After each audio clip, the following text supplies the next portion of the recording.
Boa noite a todos. Boa noite. Com este frio.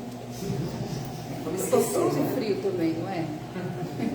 Boa noite a todos que estão nos acompanhando pela internet. Sejam bem-vindos. Todos aqui também sejam bem-vindos.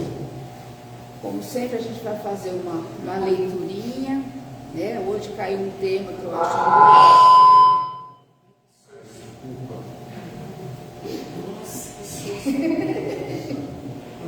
Agora eu assistei.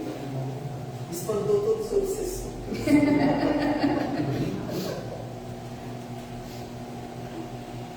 Tudo bem? Hoje nós abrimos um tema muito importante e eu acho que é uma coisa que sempre se deve estar falando, que é motivo de muitas, muito sofrimento, na verdade, que é o perdão. Sim. Falar de perdão é sempre muito importante por conta do que eu falei, E muitas vezes por conta do não perdão, a gente acaba sofrendo muito. Ele carrega o fardo. Carrega, Às vezes é uma vida inteira carregando, Vamos lá. Por que se nega? Ele vai fazendo algumas perguntas no início. Por que se nega a conceder perdão a quem o prejudicou? São coisas para a gente pensar. Por que será que às vezes a gente, dependendo do que é, dependendo da pessoa, a gente se nega a perdoar? Não é? Não acontece isso? Não sei se já ouviram gente falando, Não perdoa. não vou perdoar. Isso aí eu não perdoo. Isso aí eu vou carregar pro resto da vida. Não quero mais essa pessoa perto de mim. Não quero mais conversa. Não quero saber dela. Não é? Não acontece? Por que será? Outra pergunta que ele faz. Acaso não necessita você também de perdão de Deus? Será que quando a gente fala, não vou perdoar aquela pessoa, a gente pensa nisso? Que eu estou sendo constantemente perdoado por Deus? Não é? Quanta coisa a gente já fez, não é? No passado, quanta coisa a gente trouxe para cá, para trabalhar de novo, para tentar de novo. Isso tudo por quê? Pelo perdão dele. É através do perdão de Deus que a gente tem a chance de recomeçar, não é? De estar numa nova encarnação, de estar novamente tentando, nos corrigir, se melhorar, não é? Se a gente pensar, tudo que acontece, neste âmbito, para a nossa evolução. É por conta dele, é por conta do perdão, porque senão lá atrás a gente já fez tanta besteira, não foi? Lá atrás, se ele não tivesse perdoado, a gente estava lá. Ainda bem que eu não Como dizem, como algumas outras filosofias, o inferno é eterno. Eu vou para o inferno e vou ficar lá. Então era isso que estava acontecendo. Mas não, mas tem o perdão. E dentro das leis dele, ele criou, porque ele sabe quem somos, ele conhece profundamente cada um de nós, e ele sabe que a gente, desde que nos criou, ele sabe que a gente ia precisar do perdão, ele criou as leis, de ação e reação. Quer dizer, vai fazer e vai ter uma consequência. Ele criou a lei da reencarnação. Novas oportunidades vão ser dadas para que, com o tempo, você vá superando, vá se conhecendo, vá conhecendo as leis, o amor ao próximo. E isso a gente precisa de tempo.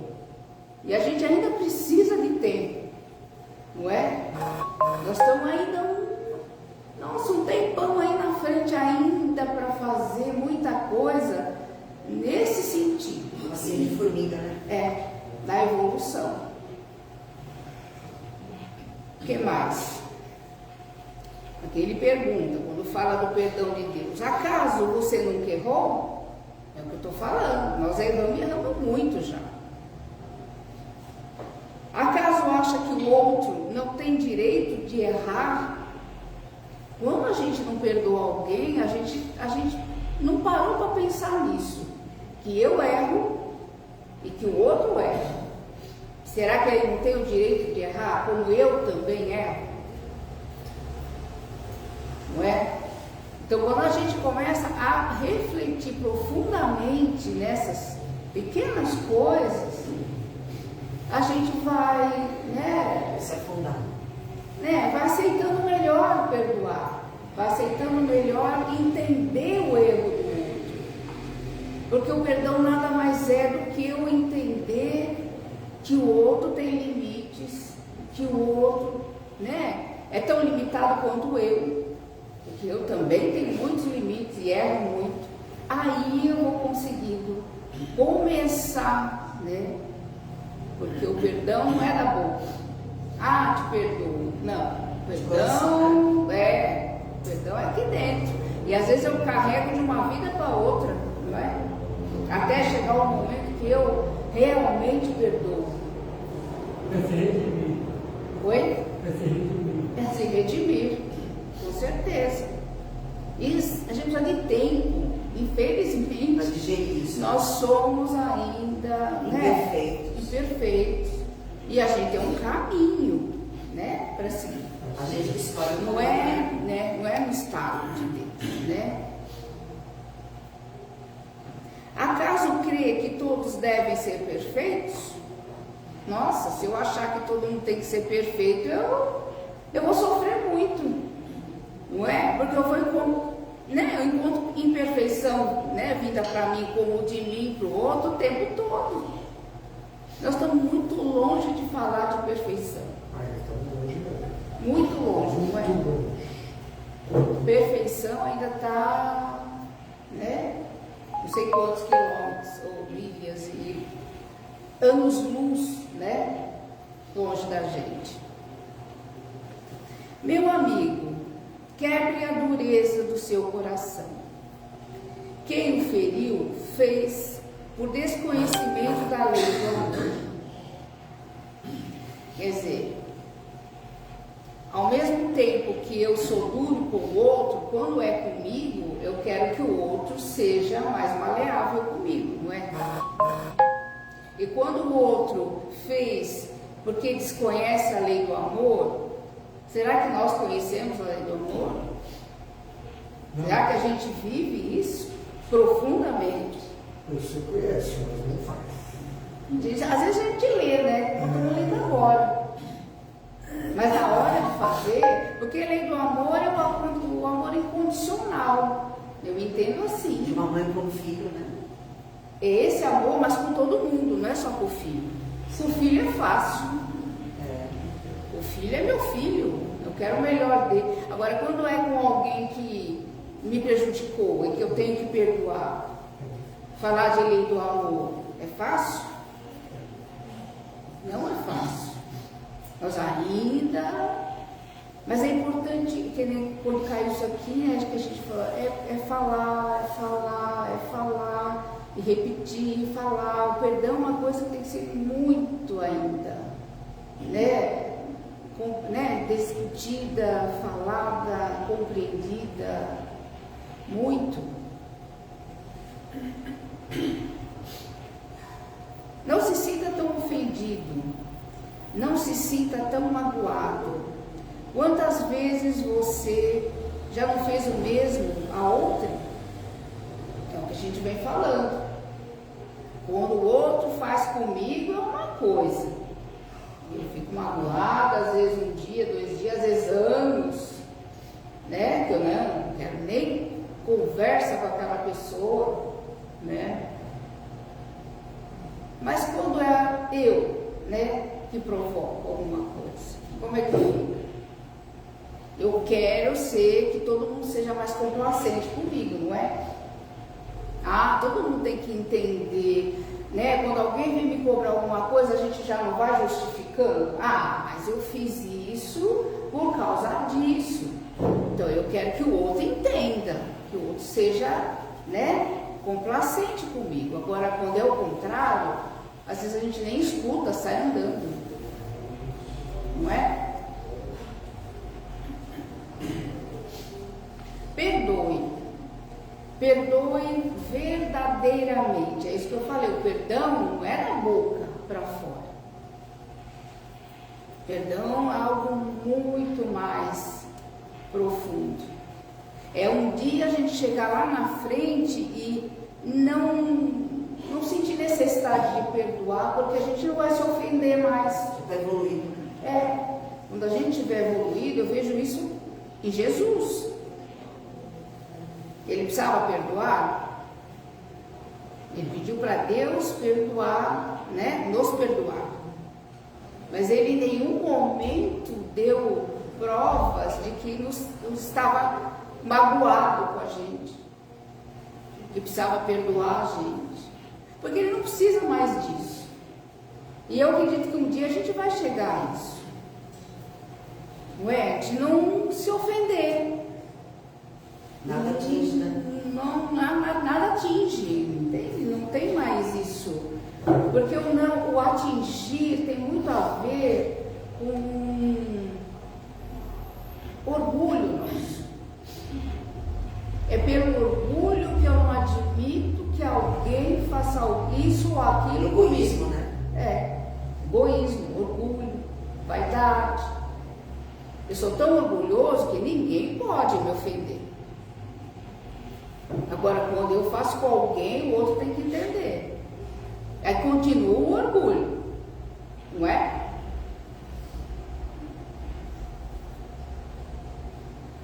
O perdão é o mais belo de todos os presentes. Não cabe a nós o julgamento do irmão que se equivocou. A avaliação de tudo e de todos pertence a Deus. É o que a gente estava falando de tudo que nos envolve, o fato de estarmos aqui encarnados, tudo veio do perdão dele. Porque a gente vem errando há muito tempo. Ainda bem que houve o esquecimento. Porque às vezes seria até muito difícil a gente olhar para aquilo, os muitos erros que eu já fiz, que eu já provoquei. Né? E ele, né, é que nos perdoa desde que fomos criados. Eu tenho certeza, se ele criou e ele sabia, pelo livre-arbítrio que ele ia dar, que é outra lei, né, de Deus, pelo livre-arbítrio que ele ia permitir, que a gente ia errar. Porque éramos espíritos imperfeitos, nós estamos caminhando para a perfeição. Né? Então ele sabia e criou as leis para que, né, pelo perdão dele, nós fomos, né, tendo oportunidades, novos recomeços. Até encarnados a gente tem muitas oportunidades. As coisas que nos acontecem, elas não acontecem à toa. Às vezes alguém está ali do meu lado e eu estou com problema, porque é alguém, às vezes, lá de trás que eu tenho problema. E eu estou tendo oportunidade de novo de estar do lado e vencer coisas que nós dois temos que vencer. E às vezes o perdão faz parte disso. Não faz? Com certeza. Mas não são todas as pessoas que perdoam. Ou Não são todas as pessoas que perdoam. não, a gente tem muita dificuldade para isso. Muita dificuldade. O fórum está cheio. As mães sempre conseguem entender e perdoar o erro dos filhos. Porque o amor de mãe é aquele que mais se aproxima do amor ensinado pelo Cristo. Aquilo que eu falei, não é do amor incondicional. Amor incondicional, a mãe, ela não vive totalmente, porque ela vive isso só com o filho. Nós temos que chegar um dia ao amor incondicional com todos. com qualquer um. Isso é o difícil. Porque a partir do momento que uma coisa acontece com o meu filho, é de um jeito. Aconteceu com o filho do vizinho, já é outra coisa. Eu já não sinto Já mudou, né? a mesma coisa que eu sinto quando é com o Meu meu, sentimento, né? né? Então tudo isso é ensinamento.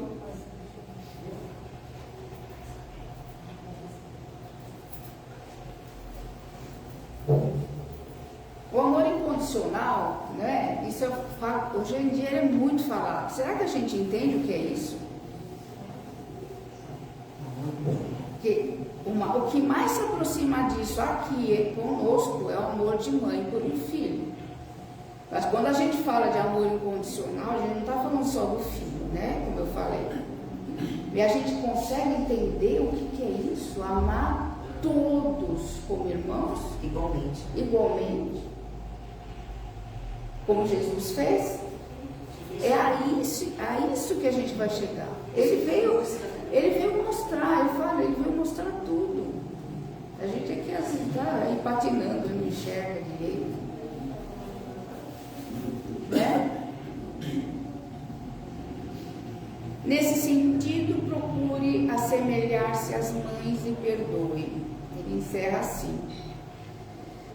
Assemelhar-se às mães, sim, claro, o amor de mãe, mas não é só com o meu filho, né? O amor de mãe passa perto do amor incondicional, mas ela consegue fazer isso com o filho. Não com os outros. Os outros é bem mais difícil. E quando é alguma coisa que aconteceu, que tem até que ser perdoado, nossa, aí a gente passa muito longe disso. Porque se eu amo incondicionalmente, quando o outro provoca alguma coisa para mim, eu não me magoo, eu não cobro, eu não critico. Não é? Eu não sinto a mágoa que eu tenho que perdoar, não. Eu amo incondicionalmente, eu entendo a limitação daquele ser. Então não fica mágoa, não tem o que criticar. Não dá espaço para isso. Né? Isso não faz sentido no amor incondicional. Isso é um ponto que eu quero deixar como reflexão, sabe? O perdão e o amor incondicional. Porque com o amor incondicional a gente vai chegar a um ponto que o perdão não faz mais sentido. Não vai atingir. Eu não tenho mais o que perdoar. Não é?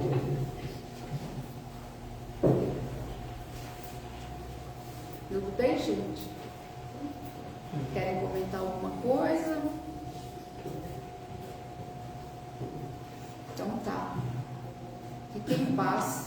Vamos ouvir a palestra, né? Os recados antes. Eu passei em cima dos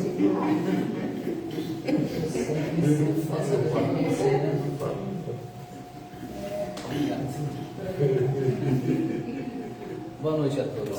Boa noite.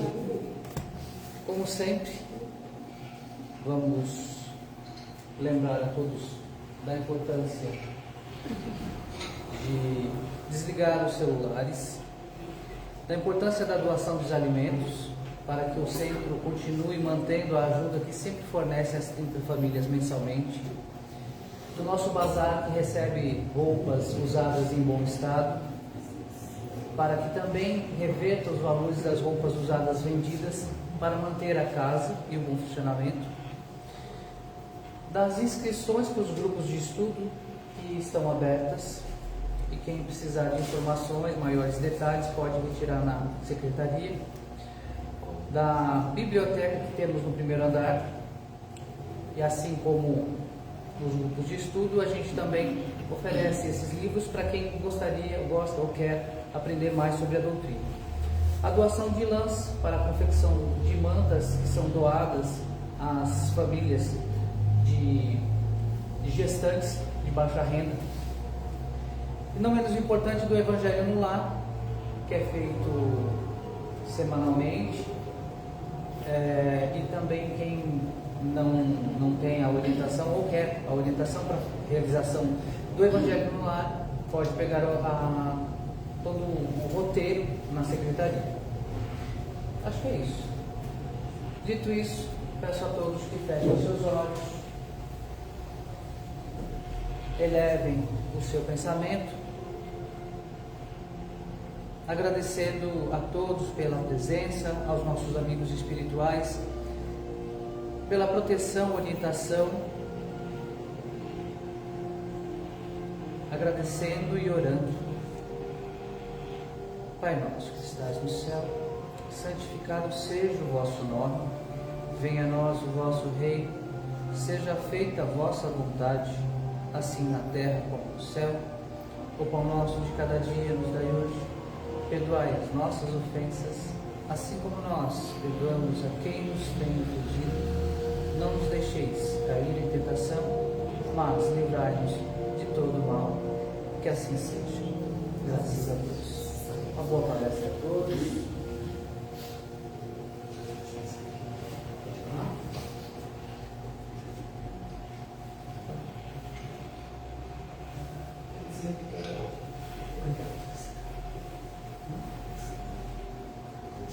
Sim. Você faz o encerramento no futuro, por favor?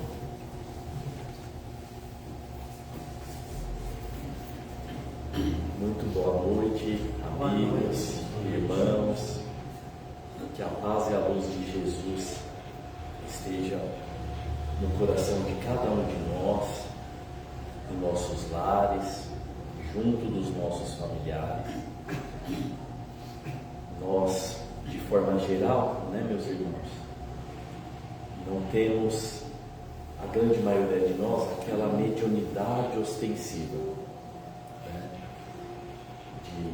de ver, de ouvir, A gente tem alguns lampejos de mediunidade, mas tenhamos a certeza, Estamos aqui junto de amigos da espiritualidade. Muitas entidades benfeitoras aqui estão presentes, familiares nossos, amigos que já nos anteciparam e que ficam muito felizes com a nossa presença aqui na Casa Espírita. Bendita essa doutrina espírita que veio nos esclarecer sobre todas aquelas questões profundas, de interesse do homem, da humanidade, de todos os tempos, da onde a gente veio, para onde iremos, o que estamos fazendo aqui e o porquê da dor, entender melhor o significado da dor nas nossas vidas. E é sobre isso que a gente vai refletir algo mais na noite de hoje, com base nos itens 18 a 20 do capítulo 5 do Evangelho segundo o Espiritismo, Bem-aventurados os aflitos. Então, lá nesses textos que compõem o Evangelho segundo o Espiritismo, alguns deles, dos Espíritos, instruções dos Espíritos, em um desses textos, Allan Kardec ele faz a seguinte reflexão, que é assim, um questionamento super completo, para todos nós, quando ele traz o seguinte pensamento: quando Jesus disse bem-aventurados os aflitos, ou em algumas outras traduções, bem-aventurados os que choram, porque serão consolados, a quem exatamente Jesus estava se referindo? Porque vivemos num mundo de provas e expiações. Então todos temos provas e ou expiações que a gente vai refletir mais adiante. Ou seja, todos temos lutas, todos temos adversidades, desafios, todos temos desafios, todos sofremos, todos somos aflitos. Então, a quem exatamente Jesus estava se referindo? E aí Allan Kardec explica: a todos aqueles que diante da prova, diante do testemunho, diante da luta, têm ocasião de provar a sua fé, a sua confiança em Deus, né? Na justiça divina, na bondade de Deus, na sabedoria de Deus, que não se desesperam, digamos assim, né? Que não se permitem, né, se perturbar, se desequilibrar, que embora a luta tenha essa confiança na providência divina, mesmo ali diante do testemunho. Esses os bem-aventurados a que Jesus se referiu.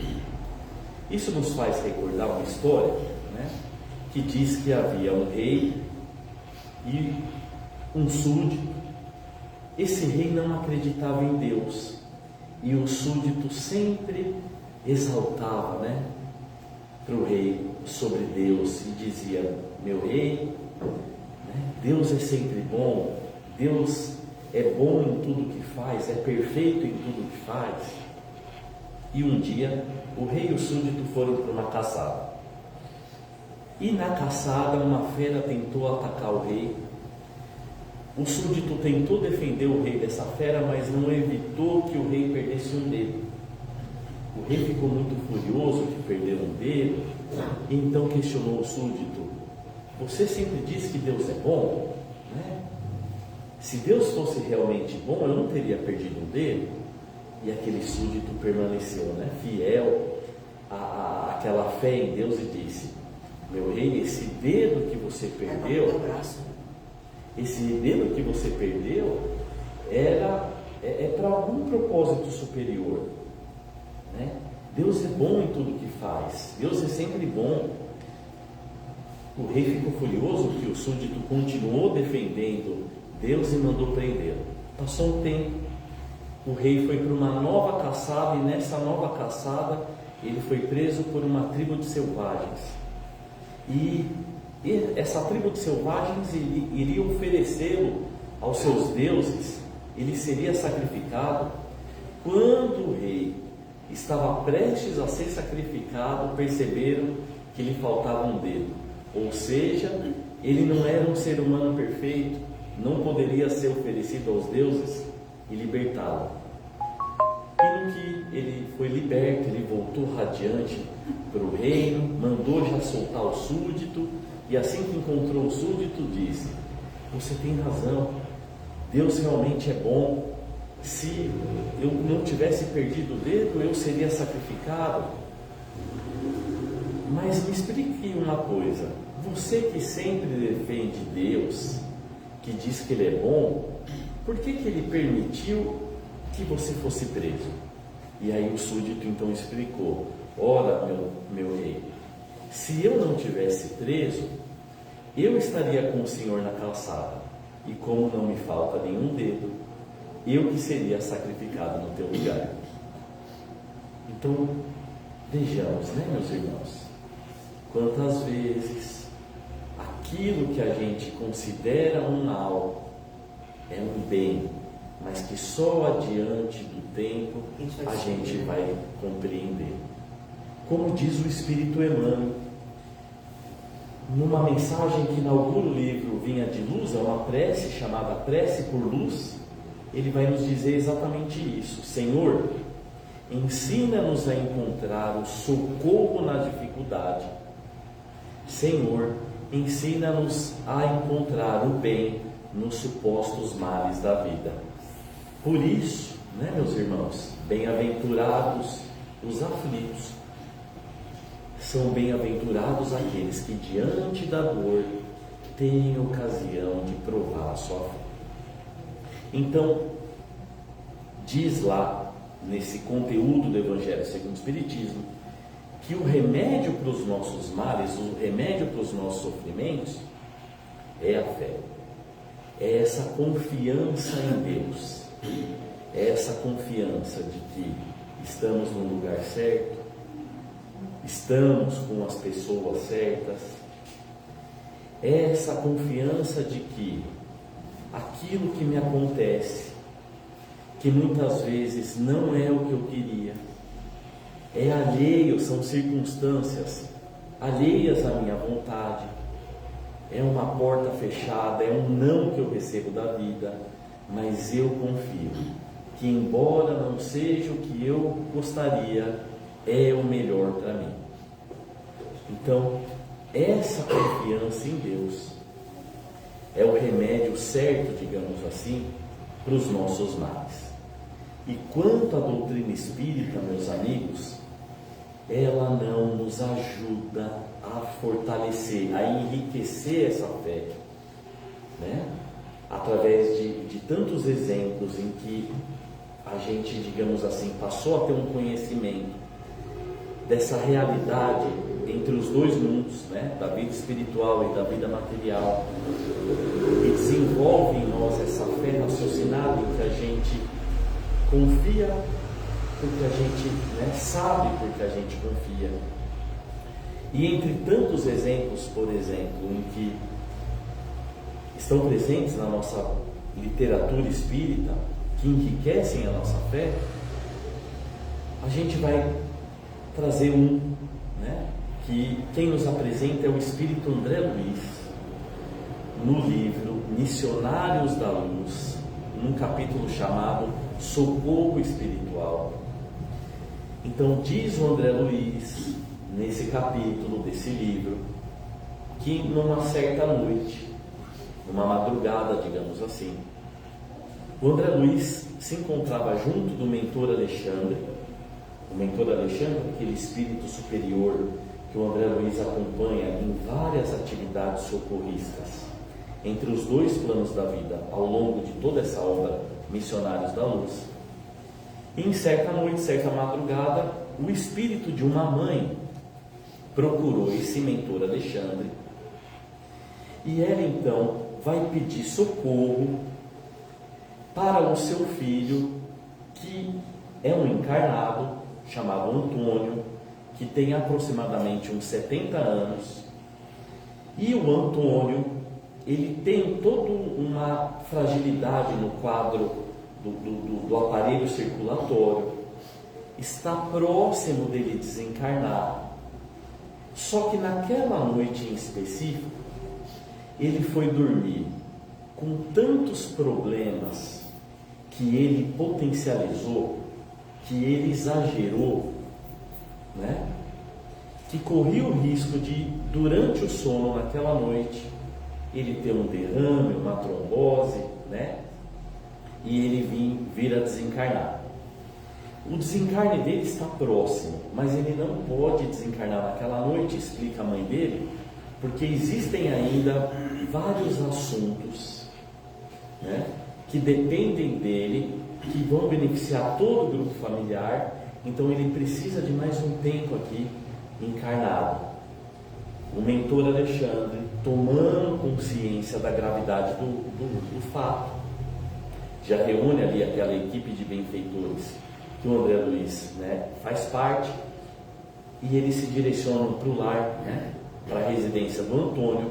E quando lá chegam, o Antônio, né, já está assim, parcialmente desligado do corpo físico, num estado ali de agonia, de perturbação. Esse mentor, o Alexandre, se aproxima, procura acalmar o Antônio, transmitir pelo pensamento para ele, né, calma, tranquilidade, procurar ali deixá-lo mais sereno, mas verifica que o caso é grave, precisa de uma ajuda especializada. E nesse momento, esse mentor Alexandre, pela telepatia, ele entra em contato com um grupo de socorristas, de espíritos socorristas, que estava ali próximo, era o grupo do irmão Francisco. Não passa um minuto e surge ali na residência do Antônio esse grupo, 8 entidades.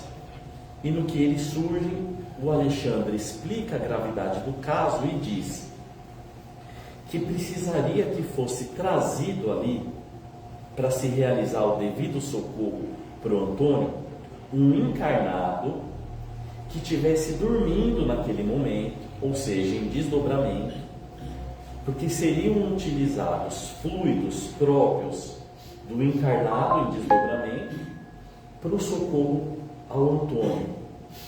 Nisso, a mãe do Antônio, né, que está ali junto, diz: olha, se precisa, né, dessa ajuda de algum encarnado, as minhas 2 netas estão dormindo aqui no quarto ao lado. E aí o Alexandre explica: mas não pode ser qualquer encarnado, tem que ser um encarnado numa condição de equilíbrio específica. E aí um parênteses, né, meus irmãos? Se nós, né, tivermos esse esforço de nos melhorarmos, de seguirmos as leis divinas, né, de manter um equilíbrio na vida, quanto a gente não pode ajudar esses benfeitores amigos que estão aqui agora conosco, né, durante o nosso sono físico. E isso é crédito para a nossa vida espiritual, né? São possibilidades. Pois bem, daí então que esse grupo do irmão Francisco vai buscar esse encarnado, passa um curto espaço de tempo, e eles trazem então o Afonso, que é esse encarnado que está dormindo, que tem essa condição de equilíbrio específico e que é trazido ali em desdobramento. No que o Afonso surge, o Alexandre pede para que ele se aproxime do Antônio, e no que ele se aproxima do Antônio, o Alexandre começa uma espécie de transfusão de fluidos do Afonso, aquele encarnado em desdobramento, para o Antônio. Isso dura mais ou menos uns 15 minutos. E após esse período, aquele coágulo que havia se formado é retirado. O Antônio já não corre mais risco de vida, e o Alexandre pede então para que o Afonso se afaste. E no que o Afonso se afasta, o Antônio desperta e ele começa a gritar: meu Deus, eu vou morrer, socorro! As 2 filhas no quarto ao lado também acordam, a família se desespera, entra naquele desespero, já chamam a ajuda médica. E o André Luiz, que está assistindo tudo aquilo, que já havia acompanhado todo o trabalho da espiritualidade, que o coágulo ali já havia sido retirado, que o Antônio já não corria mais risco de vida, fica, digamos assim, abismado com a atitude dos encarnados. E aí então o Alexandre, o mentor que dirigiu todo aquele socorro, né, vem e diz para o André Luiz: pois é, André, normalmente é assim, está desse jeito escrito no livro, meus irmãos. Quando os nossos irmãos encarnados gritam por socorro e pedem a nossa ajuda, todo o nosso trabalho já foi realizado. Partamos. Isso é uma, posso perguntar? Isso é uma cirurgia psíquica? E sim, fluídica, né? Fluídica, exatamente. Atuaram no perispírito e refletiu no corpo físico, exatamente. Então, vejamos, né, meus irmãos, será que nós já não passamos por situações assim? Alguma dor surgiu, alguma gravidade conosco, com alguém da nossa família, e a gente também se desesperou, gritou por socorro, pediu ajuda, e a gente talvez sequer imaginou que a espiritualidade já havia se antecipado, estava ali presente na hora que a gente se desesperou, que eles já haviam feito tudo que estava ao alcance deles, que coisas muito piores poderiam ter acontecido e não aconteceram, e nós sequer tomamos conhecimento disso. E se envolve. Né? Quantos testemunhos, né? Quantos livramentos, perdão talvez nós já não tivemos. De quantas coisas talvez a gente já não foi socorrido, já foi liberto, e a gente sequer tem consciência disso. Então, é essa fé que a doutrina espírita, né, meus amigos, vem nos fortalecer, e que é o remédio, digamos assim, para os nossos males, para os nossos sofrimentos, através de narrativas como essa. Essa fé, ela é o remédio para os nossos sofrimentos, e ela também é um consolo para todos nós, uma vez que a gente compreenda o papel, né, meus amigos, aqui das provas que a gente enfrenta em relação a uma vida futura que todos nós estamos destinados. Essa compreensão que a doutrina espírita nos traz acerca da nossa vida futura, né, e do porquê das lutas que a gente está enfrentando, que tudo isso está nos aprimorando, está nos preparando para experiências muito maiores que nós estamos destinados, também é, além de um remédio, um consolo para todos nós. Como uma outra história que a gente se recorda, que diz, é uma parábola oriental, que uma jovem filha de um comerciante saiu para uma viagem marítima, e nessa viagem comercial, né, no navio que ela se encontrava, a embarcação naufragou. E ela foi socorrida por um pescador, né, que lhe ensinou a tecer, a fazer cordas, né, a fazer redes. E passou um tempo, ela foi para uma nova viagem comercial marítima para vender cordas e redes que ela havia aprendido com esse pescador, e novamente a embarcação naufragou. Dessa vez ela foi resgatada por uma tribo de tecelões que lhe ensinaram a confeccionar tecidos. E passou um tempo, ela foi para uma nova viagem comercial marítima para vender tecidos, e novamente a embarcação naufragou. Dessa vez ela foi capturada por mercadores de escravos, que lhe venderam para um empreendedor que era fabricante de mastros, mas era um homem bom, que lhe devolveu a liberdade, que lhe ensinou a confeccionar mastros. Ela se tornou o braço direito da empresa dele. E novamente, passado um tempo, ela saiu para vender mastros, e a embarcação novamente naufragou. E por fim, dessa vez, ela vai parar ali nas costas, numa região litorânea da China.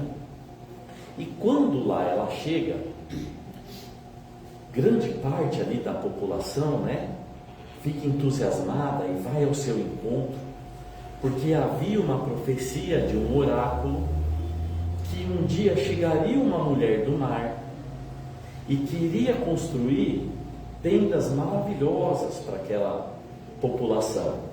O próprio imperador foi ao encontro dela e perguntou se ela era essa mulher. E ela então respondeu que ela nunca havia, né, confeccionado uma tenda, mas ela sabia confeccionar cordas, redes, tecidos e mastros que ela poderia tentar. E ela acabou confeccionando as tendas mais maravilhosas que aquela região, né, que aquela população conheceu, e se tornou uma das pessoas mais importantes daquele lugar. Será, né, meus amigos, que toda vez que a embarcação dela naufragou, era a vida conspirando contra a felicidade dela? Ou será que, embora não fosse do gosto dela, não fosse da vontade dela, toda vez que a embarcação naufragou, a vida estava aprimorando ela para algo muito maior, muito especial, que estava destinado para ela, que estava no seu caminho, que estava vindo ao seu encontro? E conosco? será que algo parecido não possa estar acontecendo nas nossas vidas? Será que a embarcação que hoje, né, digamos assim, eu tenho essa percepção de que naufragou, que o navio afundou na minha vida, não é na verdade a vida me preparando, esse não, essa porta fechada, esse navio que afundou, é a vida me aprimorando para algo muito maior que está destinado para mim? Uma evolução. Que está vindo ao meu encontro, que nós estamos destinados? Exatamente. Posso falar uma coisa? Claro. Isso que você está contando passou na Gazeta um filme. Eu estou tentando lembrar o nome dessa moça que ficou naufraga. Uma experiência real. É, isso. Estou tentando lembrar o nome do filme. Eu assisti. E no final do filme falou. Tinha um sentido, tinha um Era um propósito. propósito de fé que a pessoa passou. E segundo, no final o diretor fala que é uma história verídica e espiritual. Espírita. Fica a lição. Então, estou tentando lembrar o nome desse filme. Fica a lição de casa para todos nós pesquisarmos essa história real. Não, eu quero só o nome. Eu falei, será que você sabe o nome? Você podia falar para mim, eu vou tentar entrar, pegar Não sei, mas alguma coisa. o que você falou me remeteu a um ensino da Joana de Ângeles, que vai bem de encontro disso quando ela diz assim: êxitos. Não sei. Não sei o nome dessa pessoa lá. A Joana de Ângeles, ela diz: êxitos e desditas à luz do Evangelho normalmente, né, se encontram no sentido oposto do imediatismo humano. Ou seja, quantas vezes aquilo que eu considero que é um fracasso aqui aos olhos do mundo é uma elevação para o meu espírito. Às vezes, meus irmãos, eu posso ter reencarnado para passar pela experiência de uma perda material, e diante dessa prova é um degrau espiritual que eu vim aqui subir, são possibilidades. E o contrário também, quantas vezes um sucesso aos olhos do mundo, e a gente acompanha isso, né, em noticiários, é uma queda para aquele espírito. A forma como ele se tornou bem sucedido aos olhos do mundo, né, é uma queda espiritual para ele, né? São possibilidades. Então, diz o Allan Kardec, né, ficai satisfeito quando Deus vos envia a luta. Por quê, né, meus irmãos? Porque vejamos, qual que é o grande alvo das nossas vidas? Explica a doutrina espírita: sermos espíritos perfeitos, espíritos puros, espíritos perfeitos. Porque quando a gente se tornar espírito puro, a gente vai, digamos assim, gozar da verdadeira felicidade. E qual é o caminho que nos leva a esse grande alvo das nossas vidas? É o progresso. E o que é progresso? Diz o Espírito Emmanuel no livro chamado O Amigo: progresso é a somatória de problemas solucionados. Quanto mais eu soluciono problemas, mais eu progrido, mais eu vou de encontro ao grande alvo da vida, que é a perfeição. Então faz todo sentido o que o André Luiz diz no livro Sinal Verde, que talvez muitos já refletiram. O André Luiz diz assim: após você solucionar um problema, aguarde o próximo. Por quê? Porque solucionando problemas, a gente progride. E esse é o caminho que nos leva à perfeição. Então, o que é estranho? É se eu não tiver problema nenhum na vida. Aí tem alguma coisa esquisita. E como que a gente vai entender isso melhor? por exemplo, compreendendo o mundo que a gente habita. Nós habitamos um mundo de provas e expiações. Ou seja, todo mundo aqui ou vai passar por provas e ou expiações. Né? O que são provas? Provas são testes, que nem na escola. São testes, são exames que vão verificar se eu aprendi algo que eu considero que eu aprendi. Então, quando a gente está lá no mundo espiritual, a gente vai aprender assim muitas virtudes. Mas aí a gente reencarna, a gente passa por um processo de esquecimento que é necessário. E aí a gente só traz o quê? A intuição daquilo que a gente aprendeu. E aí vão surgir na nossa vida, né? Testes, provas para ver se eu realmente aprendi a ser bom, a ser caridoso, a calma, a humildade. São provas. E expiações. Expiações também são provas, mas expiações estão ligadas, digamos assim, às nossas desobediências às leis divinas. Então, de alguma maneira, né, nós fomos desobedientes às leis divinas, e aí a gente vai passar por uma reeducação. Né? Como eu fui delinquente da lei, digamos assim, eu vou passar por uma reeducação. Às vezes a gente vai passar por uma experiência que talvez a gente infringiu para outra pessoa, para aprender, para eu me reeducar que aquilo não é bom, né? Ou seja, toda expiação é uma prova, mas nem toda prova é uma expiação. O que mais que a gente pode falar desse nosso mundo, né? Eles são aqui, as nossas existências aqui na Terra, dizem os Espíritos, das mais materiais e distantes da perfeição. O nosso mundo, né, meus amigos, ele é um mundo ainda na classe dos mundos inferiores. Por quê? Porque aqui as paixões reinam de forma soberana e por isso o mal ainda prevalece em relação ao bem.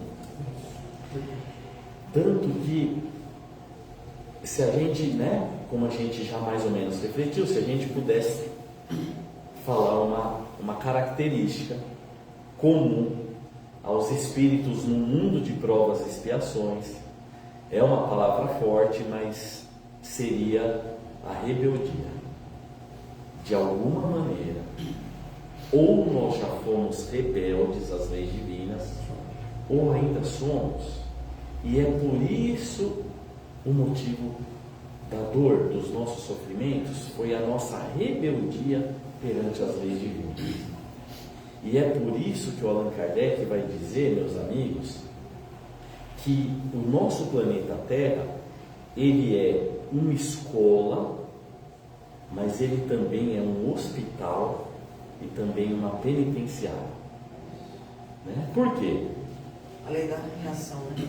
Porque toda vez que a nossa natureza, somos filhos de Deus, a nossa natureza é o bem, é sermos bons. Toda vez que a gente sai, né, das leis divinas, a gente adoece, a gente sai do nosso normal, do nosso natural. E uma vez que a gente adoece, a gente precisa se tratar. Então, nos hospitais não estão quem está são, né? Quem está no hospital, quem precisa de tratamento. Por isso a Terra é também vista como um hospital. E ao mesmo tempo, se eu sou delinquente a uma lei, no caso as leis divinas, né? Eu preciso de uma correção. E quem está, digamos assim, numa penitenciária, quem precisa de uma correção, quem cometeu um crime, né? Então, por isso ela também é vista assim como um hospital, como uma penitenciária. Por fim, provas e expiações são sempre sinais de relativa inferioridade, né? Porque aquilo que é perfeito não precisa ser provado. E essas provas, né, meus amigos, nós mesmos, a gente aprende na doutrina espírita, A gente mesmo, digamos assim, escolhe esse gênero de provas que a gente vai passar. Lá no mundo espiritual, é a questão 258 do livro dos Espíritos, né? O Espírito escolhe o gênero de provas que irá passar, e nisso que consiste, sobretudo, o seu livre-arbítrio. Olha que interessante. O nosso livre-arbítrio é, sobretudo, exercido lá no mundo espiritual, quando a gente participa da escolha desse gênero de provas, né? Antes de reencarnar. Como um último exemplo que a gente vai trazer para finalizar, também nesse livro Missionários da Luz, o André Luiz, ele está estudando sobre o tema reencarnação. Ele está lá no departamento de reencarnação com um mentor. Ele toma conhecimento que nós, os encarnados, antes da gente reencarnar, a gente, né, recebe ali um mapa com um futuro organismo, com um futuro o molde, né, o projeto do corpo físico que a gente vai ter, com as potencialidades que a gente vai ter para realizar uma determinada missão, ou com as limitações que a gente vai ter para resgatar um determinado débito. Em determinado momento surge ali o espírito de uma mulher e diz: olha, para o mentor que o André Luiz está ali aprendendo, sendo instruído, tem alguma coisa de errado no meu projeto. E aí ela abre o projeto dela e ela fala: projetaram para mim um corpo que eu vou ter uma beleza extrema. Se eu voltar lá para a Terra com toda essa beleza, isso vai me prejudicar nos compromissos morais e espirituais que eu tenho que realizar. E ela pede para que deem uma mexida nas glândulas tireoide e paratireoide dela, para que ela não tenha assim toda essa beleza que havia sido projetada, porque ela diz que ela está muito mais interessada, ao voltar aqui para o mundo físico, em dar conta dos débitos, dos compromissos morais e espirituais que ela tem, do que desfilar aqui com um corpo de Vênus. E conosco? Será que talvez a gente, meus amigos, também não fizemos escolhas lá no mundo espiritual para a gente ter determinados impedimentos, determinadas limitações, mas chegando aqui a gente esquece e às vezes a gente se revolta, e foi algo que a gente mesmo pediu? Enfim, a gente é colocado aqui nesse meio para aprender a dominar nossas paixões e desenvolver a nossa fraternidade. Consideremos, né, meus amigos, por mais que a gente esteja passando por uma situação difícil, dizem os Espíritos, nós pedimos muito para voltar. Como a gente não pediu, implorou para estar aqui de volta. Como a gente se encontrava no mundo espiritual, nós não sabemos. E a fila está grande, né? Exatamente. Então, a gente ganhou esse presente, meus irmãos. Como a gente quis estar aqui de novo, e nós aqui estamos. Então, temos lutas, temos provas, temos expiações, mas nos lembremos disso diariamente. Como a gente quis estar aqui e foi nos dada essa nova oportunidade. E isso é força para a gente seguir adiante. Obrigado, até uma próxima oportunidade. Vamos fazer o encerramento. E muita paz.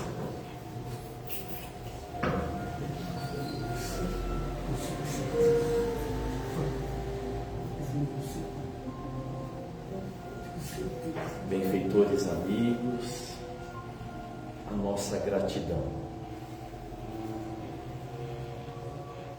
Que durante todo o dia em que a gente vem aqui buscar o tratamento, no recomeço, já estamos sendo, desde o nosso sono físico, observados, avaliados, e grande parte daquilo que a gente mais necessita já está sendo encaminhado a cada um de nós durante todo esse encontro que aqui nos reunimos. Então confiemos. A medicação de ordem espiritual, psicológica, física, já está sendo trabalhada em cada um de nós. Que todos nós possamos fortalecer a nossa confiança em Deus no momento do nosso passe, a confiança na vida e também em nós mesmos. Jesus nos disse: vós sois deuses, vós sois luzes, vós sois o sal da terra, vós podeis fazer tudo o que eu faço e muito mais. Temos um grande potencial que desconhecemos. Somos filhos de Deus. Confiemos, meus amigos. Tudo que estamos vivenciando, lutas, provas, estão nos aprimorando, estão fazendo desabrochar esse potencial divino que Jesus falou que nós temos. Confiemos, fiquemos em paz, que assim seja.